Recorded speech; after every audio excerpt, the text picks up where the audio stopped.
साहित्य रसिकों को मेरा नमस्कार। किशोर संग कहानियाँ में आप सभी का स्वागत है। प्रस्तुत है मुंशी प्रेमचंद की लिखी कहानी गुल्ली डंडा। हमारे अंग्रेजीदां दोस्त माने या ना माने, मैं तो यही कहूँगा कि गुल्ली डंडा सब खेलों का राजा है। अब भी कभी लड़कों को गुल्ली डंडा खेलते देखता हूँ तो जी लोट-पोट हो जाता है कि इनके साथ जाकर खेलूं।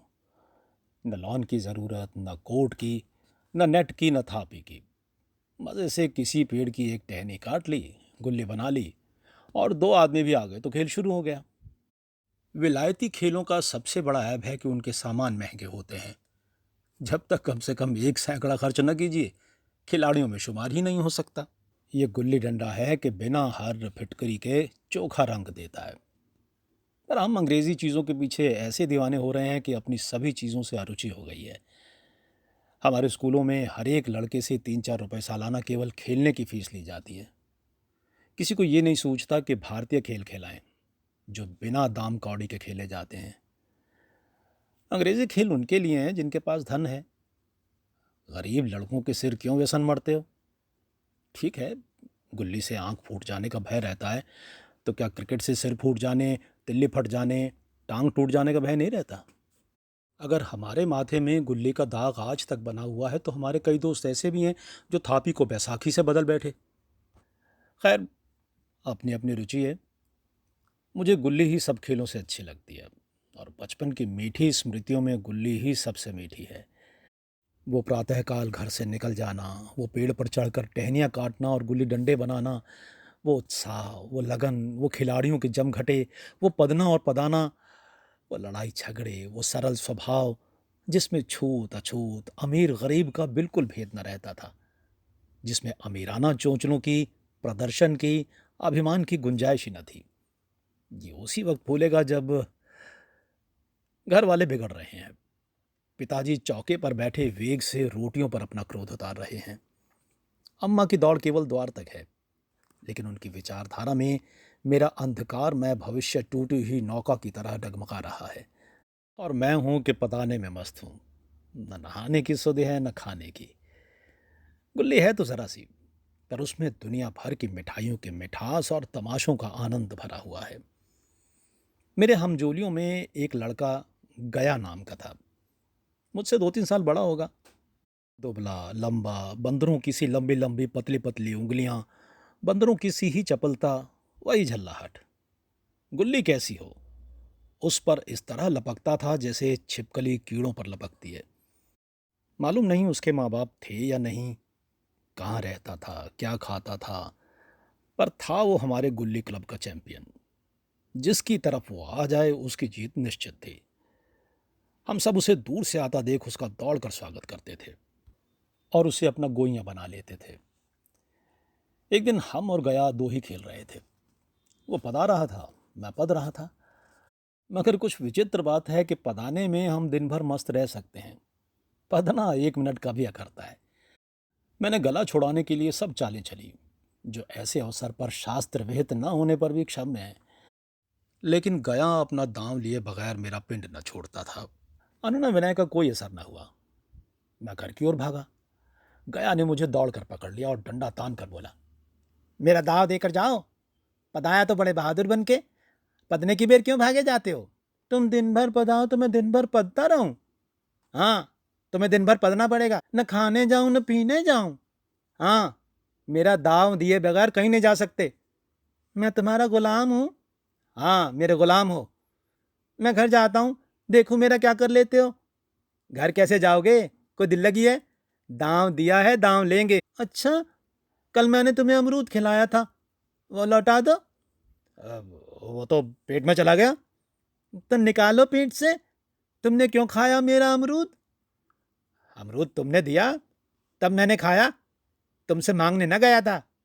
जब तक मेरा अमरूद न दोगे मैं दांव न दूंगा। मैं समझता था न्याय मेरी ओर है। आखिर मैंने किसी स्वार्थ से ही उसे अमरूद खिलाया होगा। कौन निस्वार्थ किसी के साथ सलूक करता है? भिक्षा तक तो स्वार्थ के लिए ही देते हैं। जब गया ने अमरूद खाया तो फिर उसे मुझसे दांव लेने का क्या अधिकार है? रिश्वत देकर तो लोग खून पचा जाते हैं, ये मेरा अमरूद यूं ही हजम कर जाएगा? अमरूद पैसे के 5 वाले थे जो गया के बाप को भी नसीब न होंगे। ये सरासर अन्याय था। गया ने मुझे अपनी ओर खींचते हुए कहा, मेरा दांव देकर जाओ, अमरूद समरूद मैं नहीं जानता। मुझे न्याय का बल था, वो अन्याय पर डटा हुआ था। मैं हाथ छुड़ाकर भागना चाहता था, वो मुझे जाने न देता था। मैंने गाली दी, उसने उससे कड़ी गाली दी, और गाली नहीं, दो एक चांटा जमा दिया। मैंने उसे दांत काट लिया। उसने मेरी पीठ पर डंडा जमा दिया। मैं रोने लगा। गया मेरे इस अस्त्र का मुकाबला न कर सका, भागा। मैंने तुरंत आंसू पोंछ डाले, डंडे की चोट भूल गया और हंसता हुआ घर जा पहुंचा। मैं थानेदार का लड़का एक नीच जात के लौंडे के हाथों पिट गया, ये मुझे उस समय भी अपमानजनक मालूम हुआ, लेकिन घर में किसी से शिकायत न की। उन्हीं दिनों पिताजी का वहां से तबादला हो गया। नई दुनिया देखने की खुशी में ऐसा फूला कि अपने हमजोलियों से बिछुड़ जाने का बिल्कुल दुख न हुआ। पिताजी दुखी थे। ये बड़ी आमदनी की जगह थी।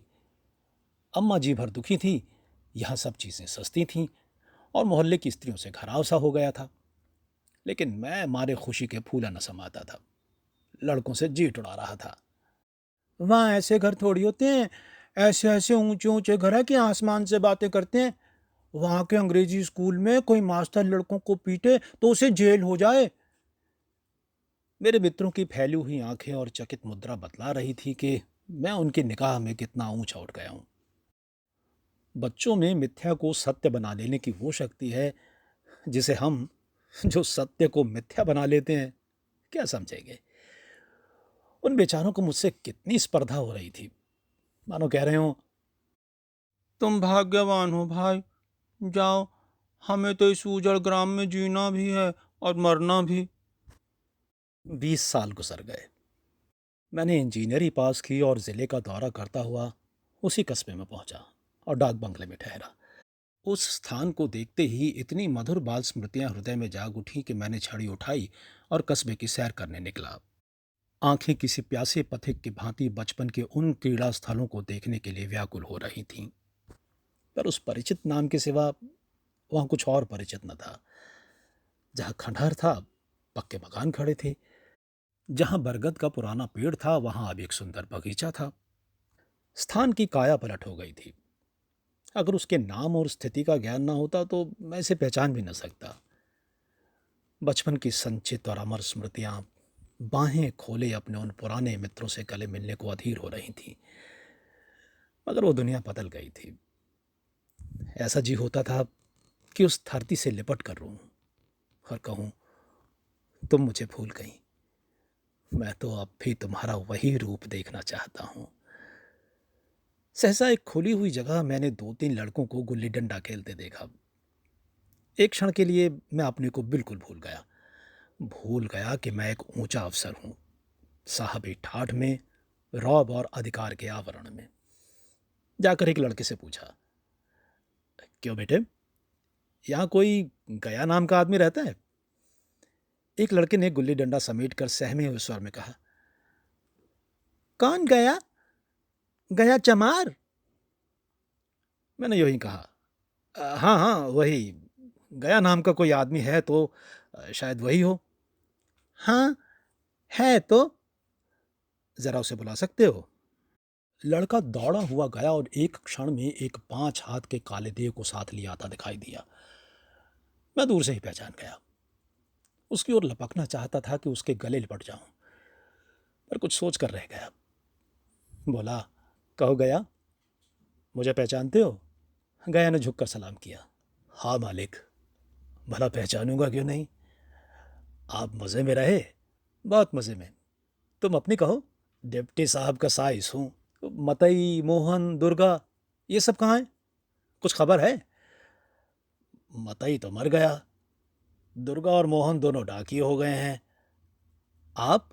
मैं तो जिले का इंजीनियर हूँ। सरकार तो पहले ही बड़े ज़हीन थे। अब कभी गुल्ली डंडा खेलते हो? गया ने मेरी ओर प्रश्न की आंखों से देखा। अब गुल्ली डंडा क्या खेलूंगा सरकार, अब तो पेट के धंधे से छुट्टी नहीं मिलती। आओ, आज हम तुम खेलें। तुम पताना, हम पदेंगे। तुम्हारा एक दांव हमारे ऊपर है, वो आज ले लो। गया बड़ी मुश्किल से राजी हुआ। वो ठहरा टके का मजदूर, मैं एक बड़ा अफसर, हमारा और उसका क्या जोड़। बेचारा झेप रहा था, लेकिन मुझे भी कुछ कम झेप न थी। इसलिए नहीं कि मैं गया के साथ खेलने जा रहा था, बल्कि इसलिए कि लोग इस खेल को अजूबा समझकर इसका तमाशा बना लेंगे और अच्छी खासी भीड़ लग जाएगी। उस भीड़ में वो आनंद कहाँ रहेगा। पर खेले बगैर तो रहा नहीं जाता। आखिर निश्चय हुआ कि दोनों जने बस्ती से दूर जाकर एकांत में खेलें। वहाँ कौन कोई देखने वाला बैठा होगा। मजे से खेलेंगे और बचपन की उस मिठाई को खूब रस ले लेकर खाएंगे। मैं गाया को लेकर डाक बंगले पर आया और मोटर में बैठकर हम दोनों मैदान की ओर चले। साथ में एक कुल्हाड़ी ले ली। मैं गंभीर भाव धारण किए था, लेकिन गया इसे अभी तक मजाक ही समझ रहा था। फिर भी उसके मुख पर उत्सुकता या आनंद का कोई चिन्ह न था। शायद हम दोनों में जो अंतर हो गया था, वो सोचने में मगन था। मैंने पूछा, तुम्हें कभी हमारी याद आई थी गया? सच कहना। गया झेंपता हुआ बोला, मैं आपको क्या याद करता हुजूर, किस लायक हूँ। बाग में आपके साथ कुछ दिन खेलना बदा था। नहीं, मेरी क्या गिनती। मैंने कुछ उदास होकर कहा, लेकिन मुझे तो बराबर तुम्हारी याद आती थी। तुम्हारा वो डंडा जो तुमने तान कर जमाया था, याद है ना? गया ने पछताते हुए कहा, वो लड़कपन था सरकार, उसकी याद न दिलाओ। वाह, वो मेरे बाल जीवन की सबसे रसीली याद है। तुम्हारे उस डंडे में जो रस था, वो तो अब न आदर सम्मान में पाता हूं न धन में। कुछ ऐसी मिठास थी उसमें कि आज तक उससे मन मीठा होता रहता है। इतनी देर में हम बस्ती से कोई 3 मील निकल आए। चारों तरफ सन्नाटा है। पश्चिम की ओर कोसों तक भीमताल फैला हुआ है, जहां आकर हम किसी समय कमल के पुष्प तोड़ ले जाते थे और उसके झुमके बनाकर कानों में डाल लेते थे। जेठ की संध्या केसर में डूबी चली आ रही है। मैं लपक कर एक पेड़ पर चढ़ा और एक टहनी काट लाया। चटपट गुल्ली डंडा बन गया। खेल शुरू हो गया। मैंने गुच्ची में गुल्ली रख कर उछाली। गुल्ली गया के सामने से निकल गई। उसने हाथ लपकाया जैसे मछली पकड़ रहा हो। गुल्ली उसके पीछे जाकर गिरी। यह वही गया है जिसके हाथों में गुल्ली जैसे आप ही आप आकर बैठ जाती थी। वो दाहिने बाएं कहीं हो, गुल्ली उसकी हथेलियों में ही पहुंचती थी, जैसे गुल्लियों पर वशीकरण डाल देता हो। नई गुल्ली, पुरानी गुल्ली, छोटी गुल्ली, बड़ी गुल्ली, नोकदार गुल्ली, सपाट गुल्ली, सभी उसे मिल जाती थी। जैसे उसके हाथों में कोई चुंबक हो जो गुल्लियों को खींच लेता हो। लेकिन आज गुल्ली को उससे प्रेम नहीं रहा। फिर तो मैंने पदाना शुरू किया। मैं तरह तरह की धांधलियां कर रहा था। अभ्यास की कसर बेईमानी से पूरी कर रहा था। होच जाने पर भी डंडा खेले जाता था। हालांकि शास्त्र के अनुसार गया की बारी आनी चाहिए थी। गुल्ली पर जब ओछी चोट पड़ती और वो जरा दूर पर गिर पड़ती, तो मैं झटपट उसे खुद उठा लेता और दोबारा टांड लगाता। गया ये सारी बेकायदगियां देख रहा था, पर कुछ न बोलता था, जैसे उसे वो सब कायदे कानून भूल गए। उसका निशाना कितना अचूक था। गुल्ली उसके हाथ से निकलकर टन से डंडे में आकर लगती थी। उसके हाथ से छूटकर उसका काम था डंडे से टकरा जाना। लेकिन आज वो गुल्ली डंडे में लगती ही नहीं। कभी दाहिने जाती है, कभी बाएं, कभी आगे, कभी पीछे। आध घंटे पदाने के बाद एक बार गुल्ली डंडे में आ लगी। मैंने धांधली की। गुल्ली डंडे में लगी नहीं। बिल्कुल पास से गई, लेकिन लगी नहीं। गया ने किसी प्रकार का असंतोष प्रकट न किया। न लगी होगी।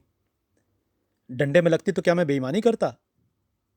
नहीं भैया, तुम भला बेईमानी करोगे? बचपन में मजाल थी कि मैं ऐसा घपला करके जीता बचता। यही गया गर्दन पर चढ़ बैठता। लेकिन आज मैं उसे कितनी आसानी से धोखा दिए चला जाता था। गधा है, सारी बातें भूल गया। सहसा गुल्ली फिर डंडे में लगी और इतनी जोर से लगी जैसे बंदूक से छूटी हो। इस प्रमाण के सामने अब किसी तरह की धांधली करने का साहस मुझे इस वक्त भी न हो सका। लेकिन क्यों ना एक बार सच को झूठ बनाने की चेष्टा करूं। मेरा हरज ही क्या है। मान गया तो वाह वाह, नहीं तो 2-4 हाथ पदना ही तो पड़ेगा। अंधेरे का बहाना करके जल्दी से गला छुड़ा लूंगा, फिर कौन दांव देने आता है।